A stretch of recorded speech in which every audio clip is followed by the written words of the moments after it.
Baik, baik kita lanjutkan. Kita lanjutkan mengenai tipe-tipe qi.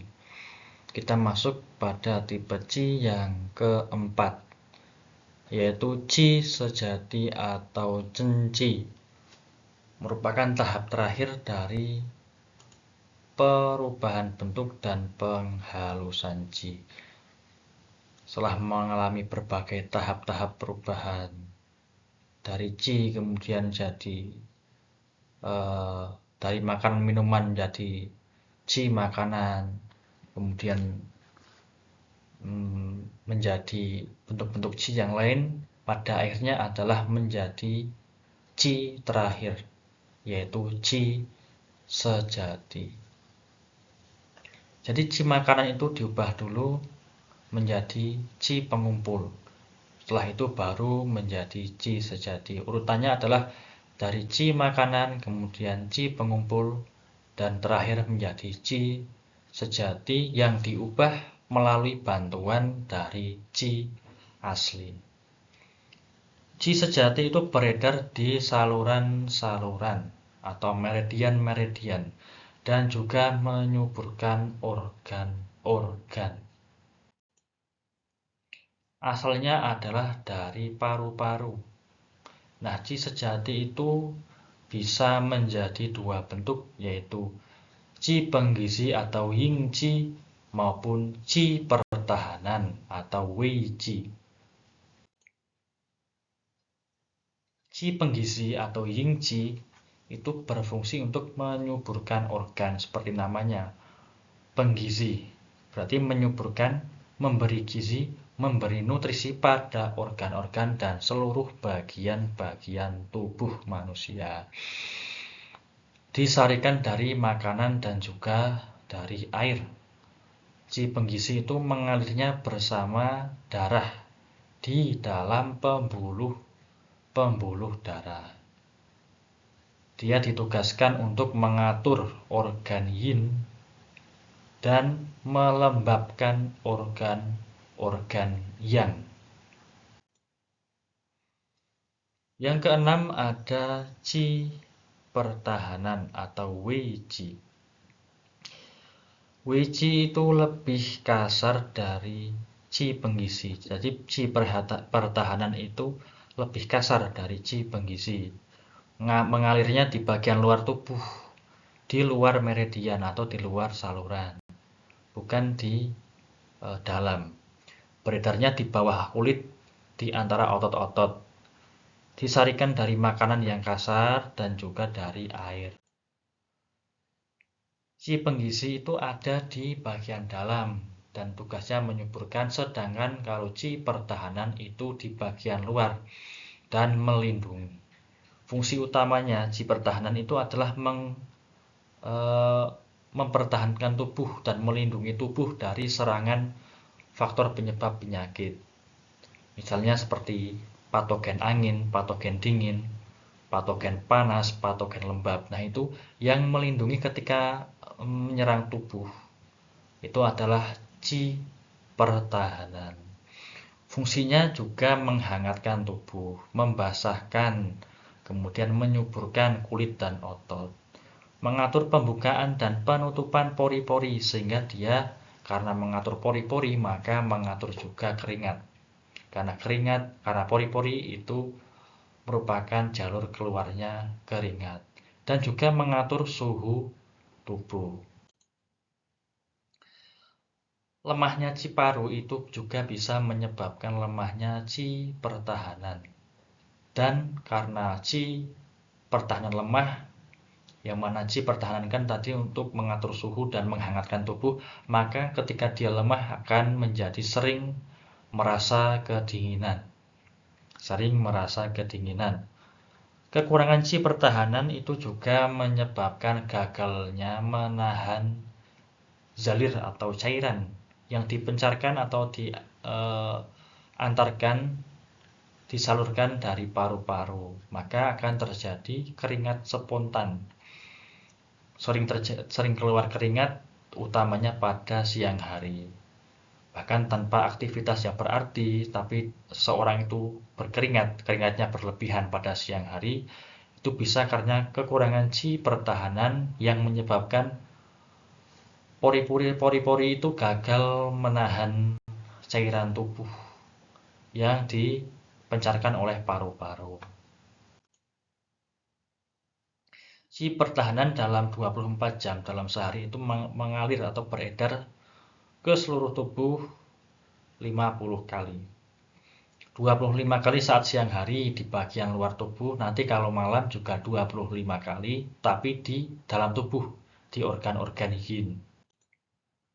Nah, dari berbagai macam tipe Qi, ada 6 macam tipe Qi tadi, bisa kita ringkas fungsi-fungsi Qi tersebut.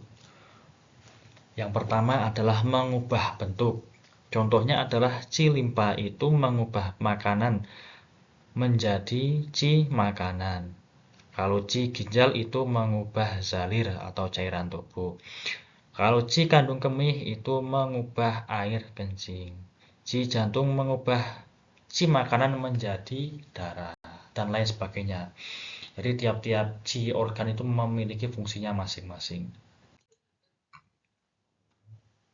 Kemudian yang kedua adalah melakukan pengangkutan. Contohnya adalah Qi limpa itu mengangkut Qi makanan. Qi makanan diangkut ke paru-paru. Kemudian Qi paru itu mengangkut zalir atau cairan itu ke kulit, membasahi kulit. Qi ginjal mengangkut Qi ke atas. Kemudian Qi liver itu mengangkut Qi ke segala arah. Qi paru-paru mengangkut Qi ke bawah, ke ginjal, dan lain-lain. Kemudian fungsi Qi yang ketiga adalah menjaga. Artinya adalah menjaga agar tetap pada posisi yang tepat. Misalnya adalah Qi limpa itu menjaga darah supaya darah itu tetap di pembuluh darah, tidak keluar dari pembuluh darah, dan juga menjaga zalir agar tidak keluar dari tempatnya. Qi ginjal dan Qi kandung kemih itu juga menjaga supaya kencing itu tetap normal, dapat dikeluarkan secara normal, tidak terjadi penimbunan dan tidak keluar dari jalurnya. Dan Qi paru juga menjaga keringat, pengeluaran keringat yang tepat itu diatur Qi paru-paru. Fungsi yang keempat adalah mengangkat, artinya seperti Qi limpa itu mengangkat organ-organ, artinya supaya organ itu tidak turun, tidak anjlok. Karena kalau Qi limpa itu anjlok, turun, maka organ-organ pun menjadi turun. Misalnya ketika terjadi hernia atau turun berok, itu kan organ di perut itu kan turun. Itu karena Qi limpa gagal mengangkat organ-organ karena dia lemah. Yang kelima adalah melindungi. Contohnya Qi paru-paru itu melindungi tubuh dari penyebab penyakit luar, dari patogen yang mau menyerang ke tubuh, dilindungi oleh Qi paru-paru atau Qi pertahanan. Yang keenam ada menghangatkan. Qi yang paru dan Qi yang ginjal itu bertugas untuk menghangatkan tubuh, menjaga suhu tubuh supaya tetap hangat dan tidak terjadi kedinginan. Kita masuk pada arah pergerakan Qi. Organ paru-paru itu dia mengendalikan pernapasan. Jadi Qi yang bersih itu dihirup dan Qi yang kotor itu dikeluarkan. Menarik napas itu Qi bersih dihirup. Mengeluarkan napas Qi kotor dikeluarkan. Memasukkan oksigen dan mengeluarkan karbon dioksida. Dan paru-paru itu juga merupakan organ paling atas. Arah pergerakan Qi-nya itu ke bawah karena dia menurunkan Qi ke bawah, ke organ ginjal dan ke organ kandung kemih. Kemudian pada organ liver, dia bertugas untuk mengendalikan kelancaran aliran Qi ke semua arah, tapi khususnya adalah ke atas, menuju ke atas. Kalau Qi paru itu ke bawah, maka kalau Qi liver itu ke atas, dan Qi paru dan juga dengan C liver itu harus saling menyeimbangkan antara naik dan turunnya. Kemudian organ ginjal dia itu mengendalikan perubahan atau pengubahan air. Zalir kotor dialirkan ke bawah. Nah, kalau zalir bersih itu naik ke atas. Sama, paru dan ginjal juga saling menyeimbangkan. Karena ci ginjal itu naik ke atas ke paru-paru, kalau ci paru itu turun ke bawah ke ginjal. Kalau ci paru itu mengendalikan hembusan napas. Ketika menghembuskan napas itu dikendalikan oleh ci paru-paru, sedangkan ci ginjal itu mengendalikan tarikan napas. Ketika nafas ditarik masuk itu yang mengendalikan adalah ci ginjal. Limpa dan lambung. Limpa itu mengirim ci bersih, ci yang murni ke atas ke organ paru dan jantung. Kalau lambung itu mengirim ci kotor ke bawah. Ci limpa itu mengendalikan pengubahan bentuk makanan. Kalau ci lambung itu mengendalikan penerimaan dari makanan. Nah, kalau terjadi keadaan patologis atau keadaan tidak normal, berpenyakit, contohnya ketika berbalik arah, harusnya ci limpa itu naik ke atas tapi dia turun, maka pengubahan dan pengangkutan makanan itu tidak terjadi sempurna dan menyebabkan diare ataupun tinja yang encer. Kalau ci lambung itu naik ke atas padahal harusnya turun, alias memberontak, dia naik ke atas justru memberontak, itu akan menimbulkan mual, muntah dan juga sering sendawa. Seperti gejala-gejala asam lambung yang naik. Jantung dan ginjal. Ini antara api dan air. Api jantung itu mengalir ke bawah, bertemu air ginjal. Air ginjal naik ke atas, bertemu api jantung. Antara jantung dan ginjal itu harus saling berkomunikasi, karena harus saling menjaga keseimbangannya masing-masing. Akan terjadi gangguan jika pergerakan C-nya itu terhalang. Ataupun arah pergerakan C itu berbalik arah dari yang seharusnya. Juga C itu bisa terganggu karena tidak seimbang pada naik turun atau keluar masuk.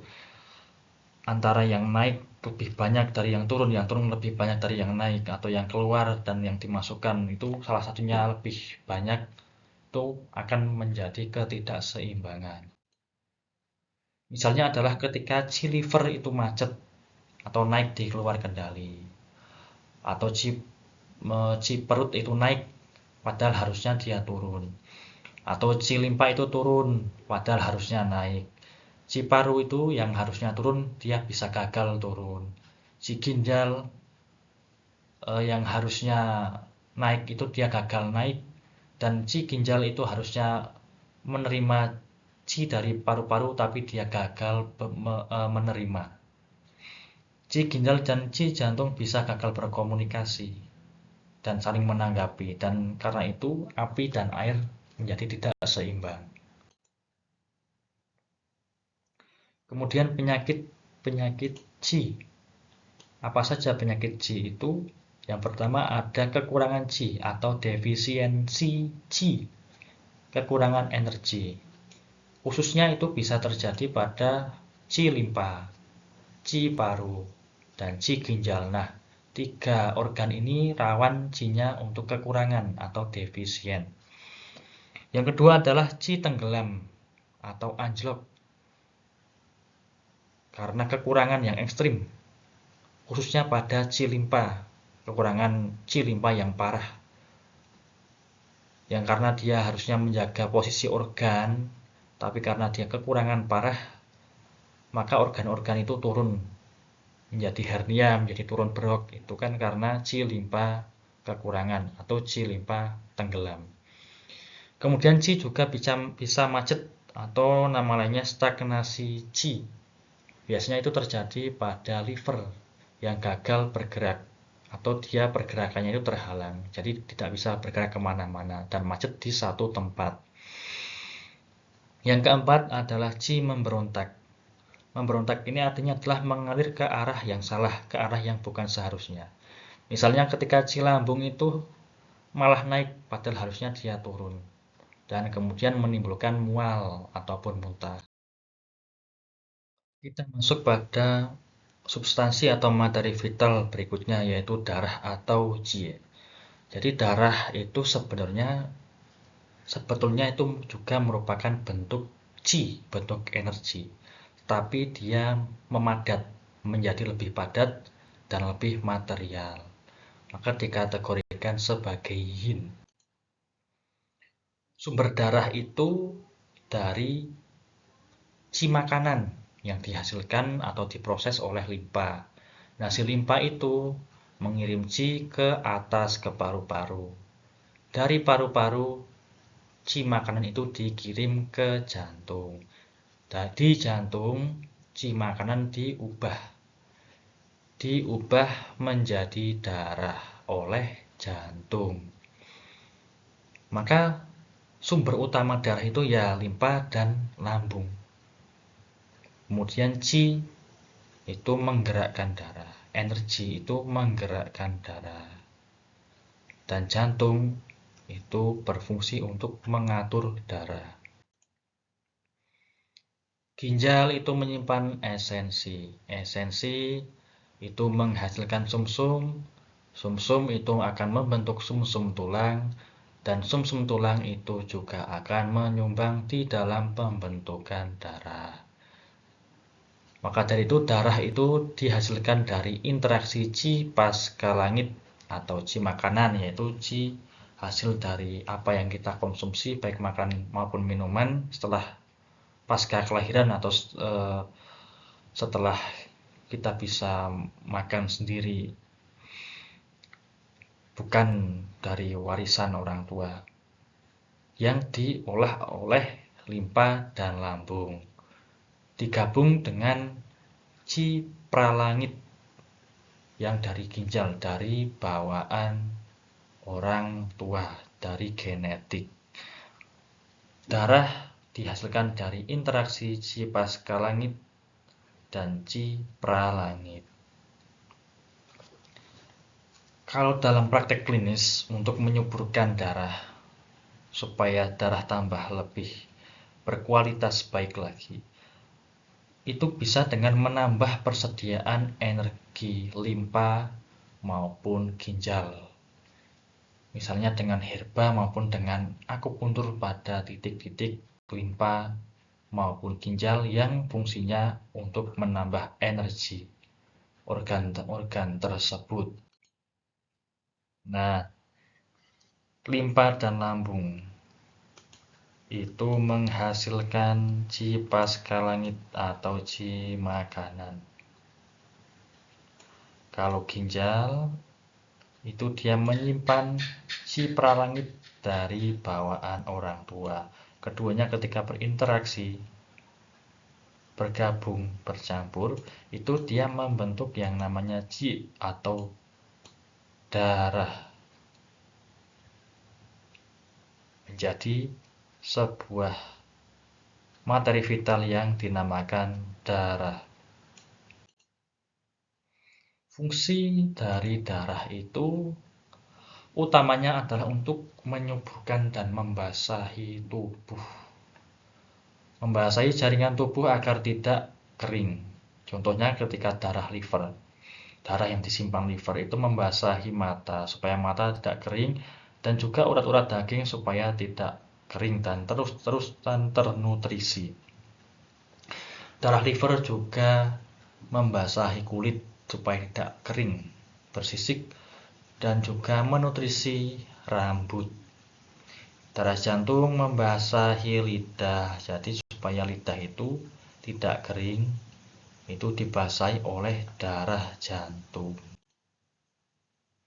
Darah juga memberi fondasi material untuk pikiran, guna menyuburkannya, alias menjadi rumah bagi pikiran. Darah itu rumah bagi pikiran, dalam TCM seperti itu. Jadi jika darah itu kurang, maka pikiran itu kekurangan tempat, kekurangan rumah, atau kekurangan fondasi. dan menjadi secara psikologis menjadi tidak bahagia, menjadi tidak tenang, menjadi cemas, dan juga menjadi lekas marah. Ketika kita tidur di malam hari, darah itu merangkul. Merangkul itu juga bisa diartikan sebagai mengikat pikiran. Darah mengikat pikiran ketika tidur malam hari. Jika darah kurang, pikiran itu mengambang karena tidak diikat atau dirangkul oleh darah. Pikirannya jadi mengambang dan menyebabkan tidak dapat tidur atau insomnia. Kemudian kita masuk pada hubungan antara darah dengan organ-organ.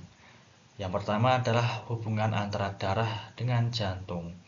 Jadi jantung itu berfungsi untuk mengatur darah dan juga pembuluh darah.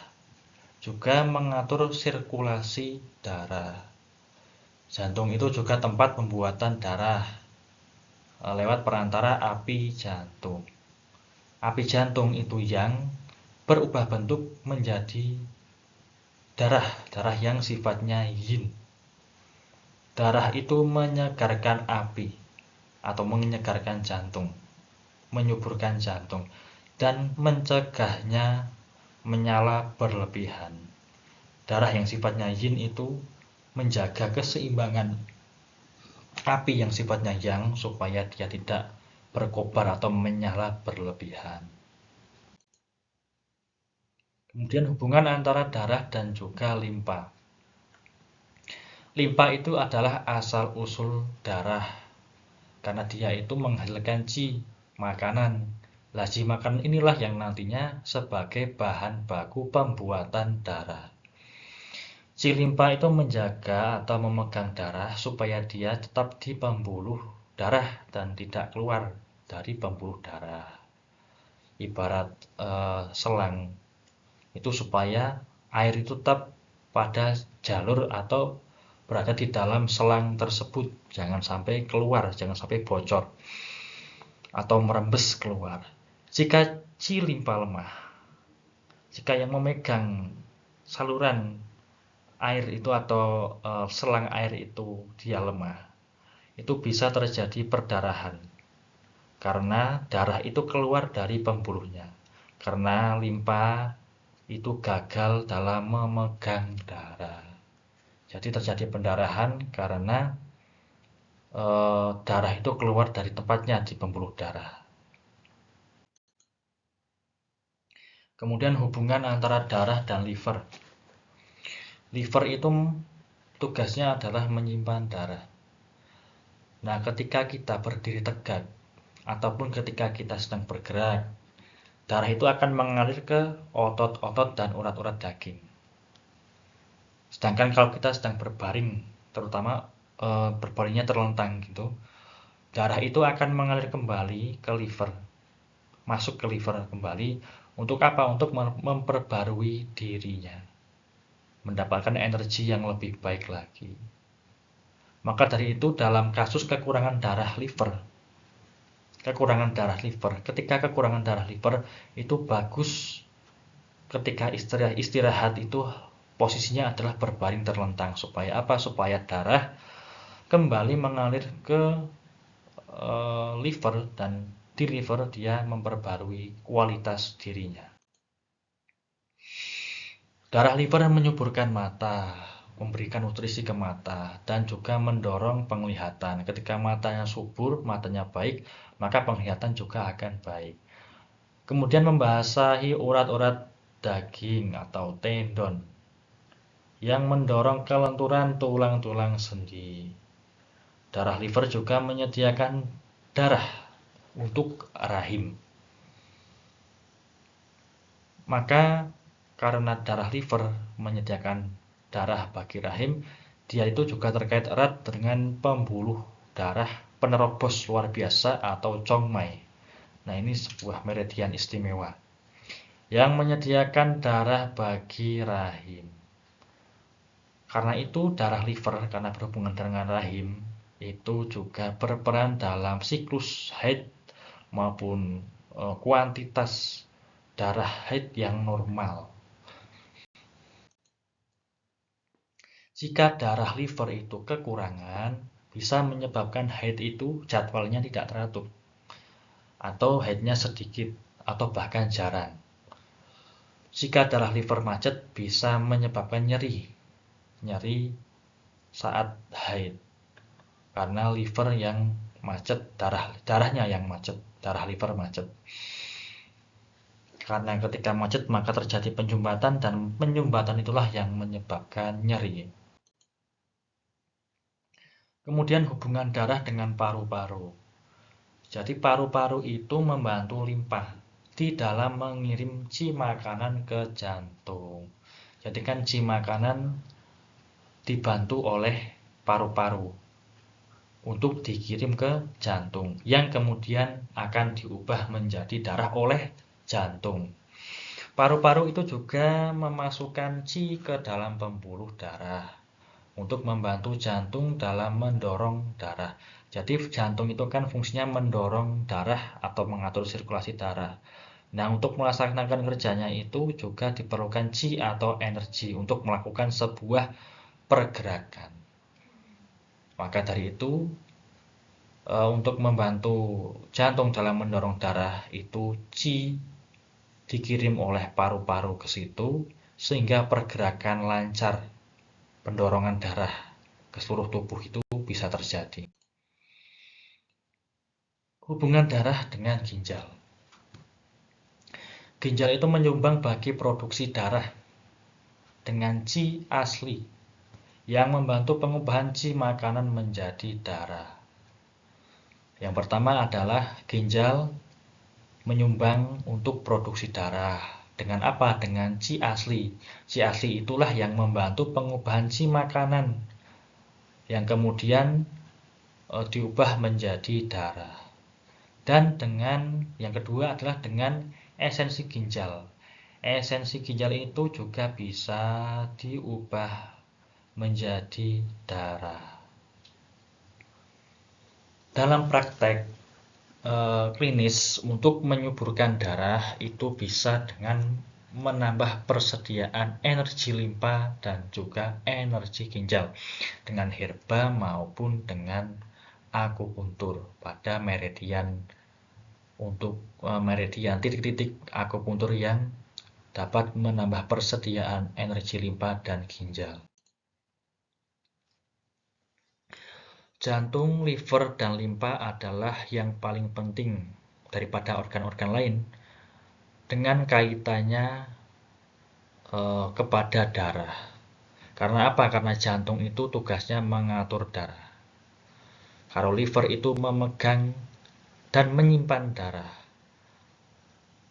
Ini terbalik ini. Kalau liver itu menyimpan darah, sedangkan kalau limpa itu fungsinya adalah memegang darah tetap di pembuluh darah. Seperti itu. Baik, kita cukupkan dan akan kita lanjutkan materi ini pada video yang selanjutnya.